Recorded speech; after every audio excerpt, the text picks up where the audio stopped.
Thanks for staying with us. So it's Friday. We always bring in our celebrity guests. So she's a multi-talented young actress, singer, movie scriptwriter, and producer.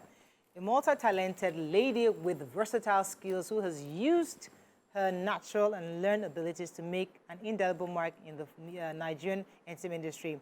With her latest movie in Jagun Jagun, still topping the charts. If you recall, she's the Iroyogun Kiitan character. Welcome with us, Bukunmi Oluwashina. Welcome to the show. Goodness me, Iroyogun Kiitan. Have they started calling you that, or they just call you Agemo? I think they do more of Agemo. Agemo, right?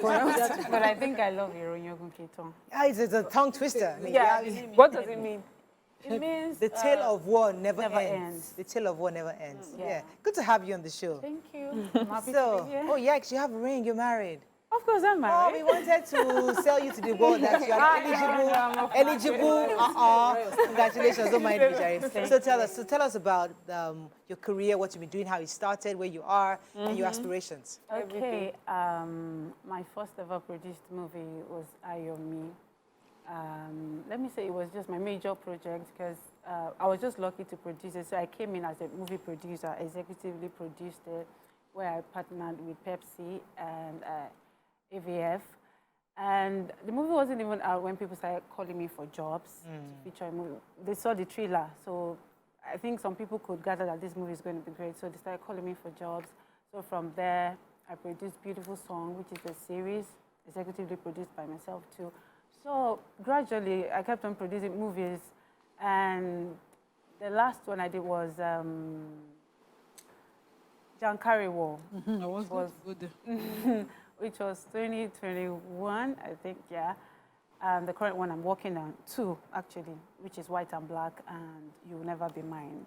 I mean, you come across me as really young, and usually like production is the forte of those who have been in the industry for so long, much older people. How did you start your own journey as a producer? Well, my dad, let me say, is my hero. I've always wanted to be an actress, and I think it was the only yes I got. So he was really, really intentional about making things easy for me. God bless his memory, he's late. So in his will, he made preparation for me for my movies. Like, Wow. So it was from my, let me say, inheritance that I was able to establish myself as a filmmaker. Oh, nice. And You got a handsome son then. yeah, yeah, it was cool. So it was easier for me because I was, apart from being, let me say, physically ready for the journey, I was also, I studied theater art. Okay. So I know what it is to be a filmmaker and an actress, theoretically and practically, and psychologically. I was also ready for it because I've been preparing for this all my life. And let me say, apart from the fact that, you know, every profession has its own rules and regulations, but the industry is like another life on its own entirely. But I think the same rule that governs the world itself is the same with the ones that govern the industry. So, and I really learned a whole lot from my dad before he passed. So many things. I think he had seen a lot of things ahead of me, which was one of the things that prepared me for it. And I think one of the reasons where, let me say, this job, it's not really that easy. The fact that I produced it wasn't that easy because there's so many, there's so many people that attached that to who I am. You know, how can I, okay, let's say you have a food in front of you and someone passes in front of you and the person, you didn't greet the person. They could believe that it's because of the food in front of you, that's why you didn't see them.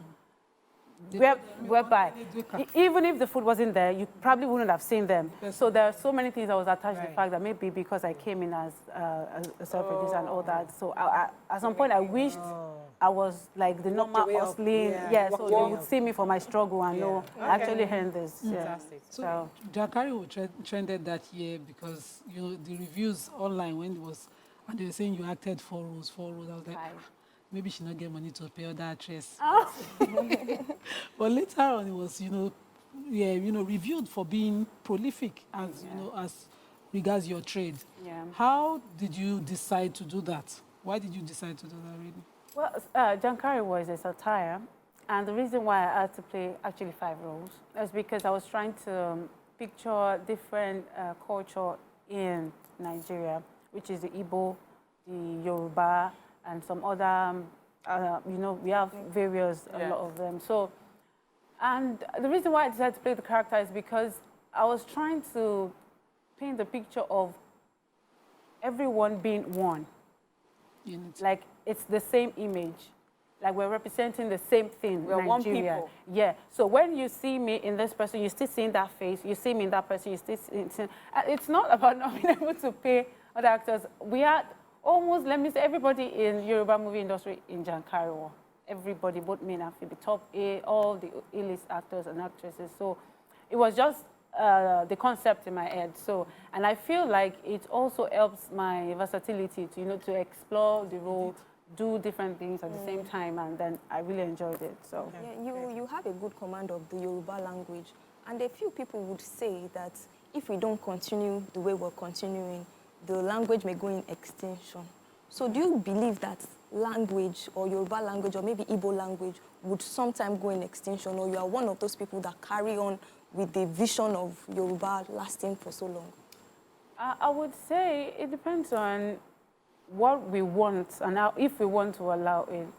And, you know, if we get to look at it, recently a lot of people have been doing more of the epic, you know, war films, all this Ibile and all those things. And I want to believe, like, if we do not put ourselves out there, people won't see us. We'll just keep on trying to emulate, like trying to be like other people that we would never be able to. The best we could ever be is probably number 2, because we're trying to, you know, be like other people. And I feel like it's also, it's a good thing to continue to try to sell ourselves in the form of what we represent. There's so many people outside the country that they wish their children would be able to speak their own dialects, like their language, because when they find themselves at home, they feel lost. When other people are talking, I'll be like, what's it saying? What's other? And other people too feel like if your child cannot speak English the way other people they are speaking it, like they're not really seen as being educated enough, like you're still seeing a little bit of dialect or accents when they're speaking their English and all that. But I want to believe that this is just. Yeah, this is our... Wow, please, you deserve a round of applause. Thank you. You see, there's a question I wanted to ask you, but let me ask you the one that just came to mind now. Okay. When we see married men kissing in movies, because it's normal, when a married woman start kissing in movies, Oh, God. you look at his behavior. How is a guy understanding these kisses? Well, I would say, I've said it before. I don't know if I've said it in an interview. I used to say I can, like, never marry an actor. Even if I was a guy, I can't marry myself. I'm a very jealous person. But my husband, we've been friends, like, since I can remember. Like, we've been dating since 2010. Right. So he knows me way back, like, from before I'm who I am right now.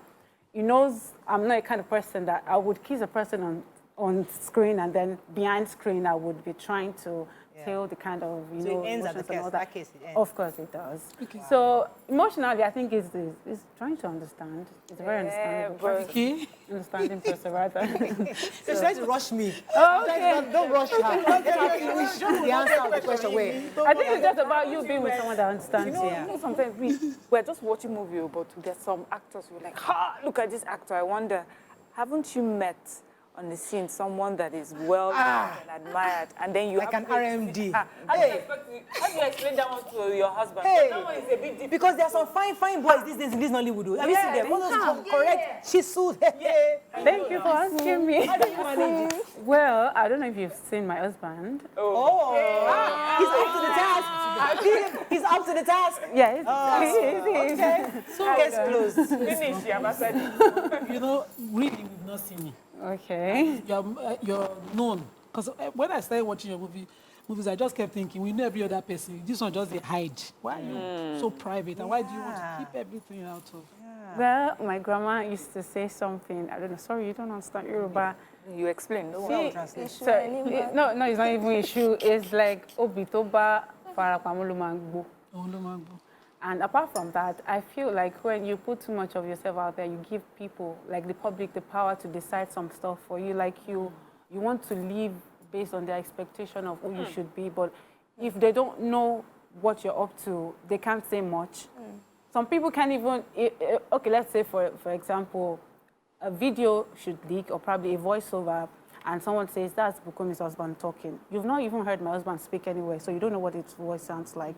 So I feel like its limits, people do say that the fact that you take your stuff outside social media or on social media, that doesn't justify the fact that it would last or it would protect it or whichever way.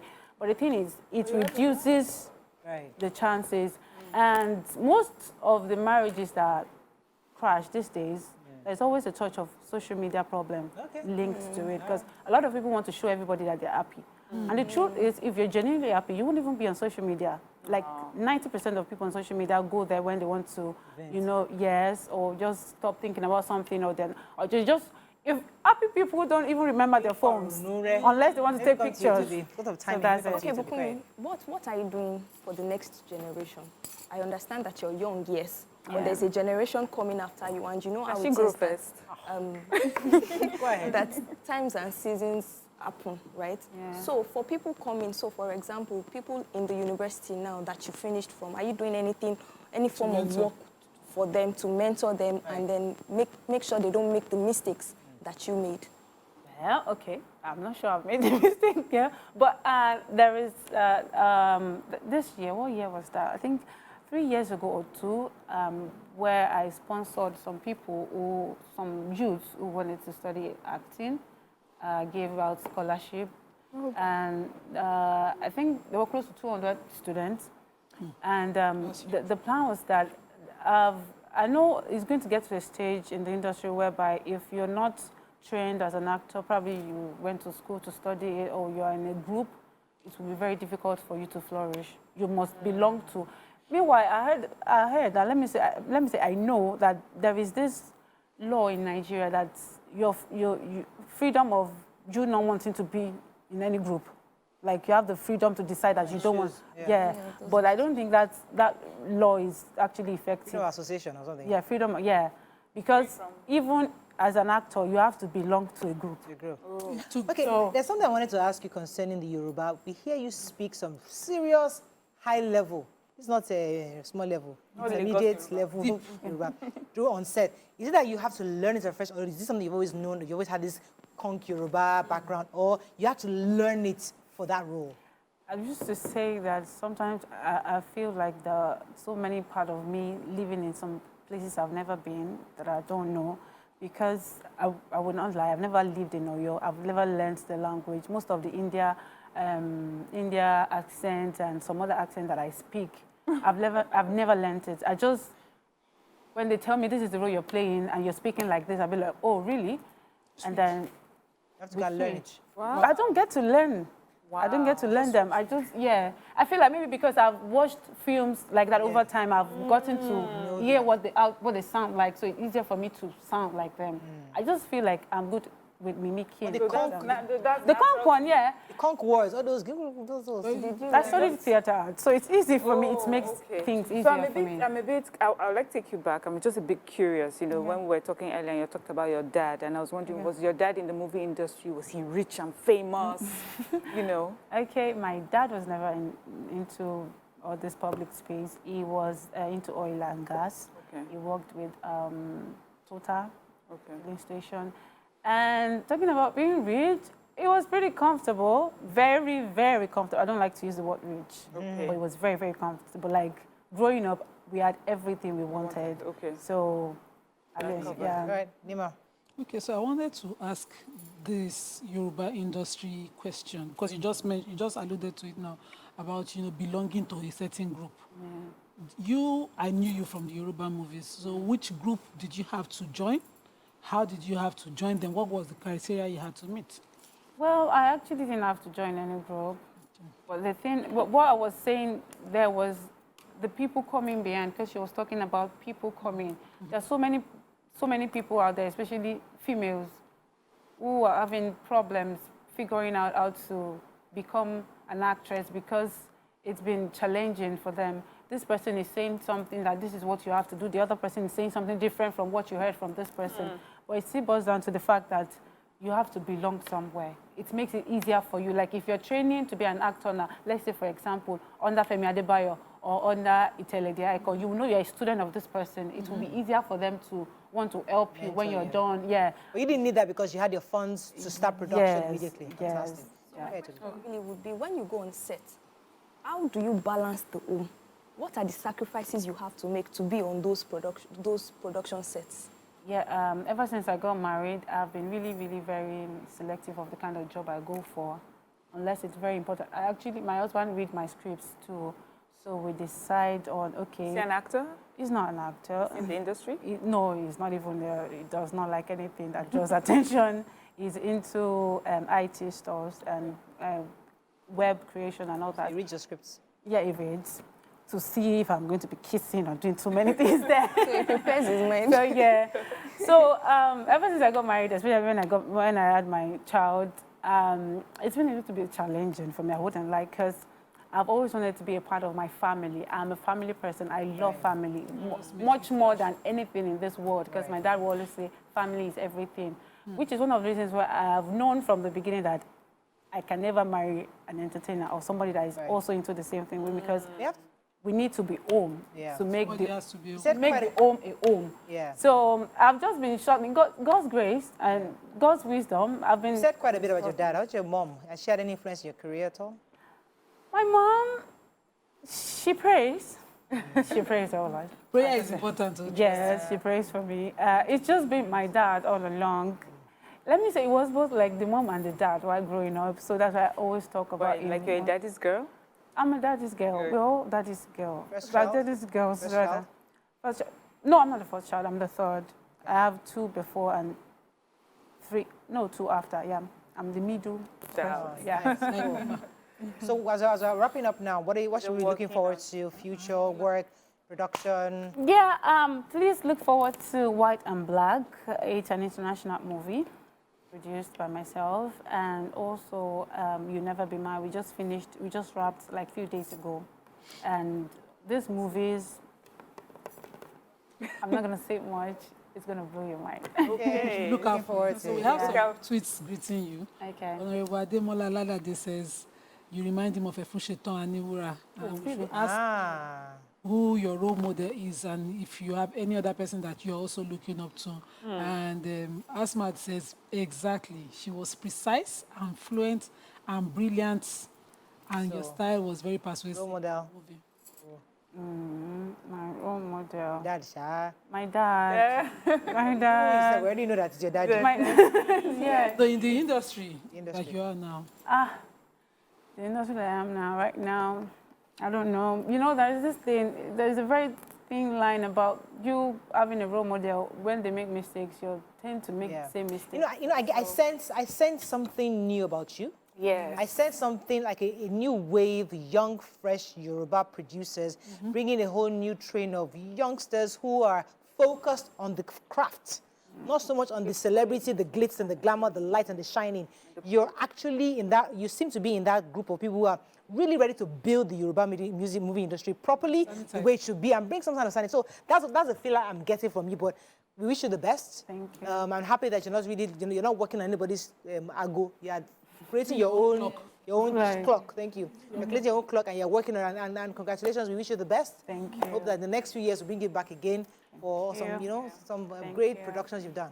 Thank you. That is all we can take on this week's edition of Your View. Join the ladies tomorrow for the Saturday edition. Have a great weekend. We'll see you Monday. Bye for now.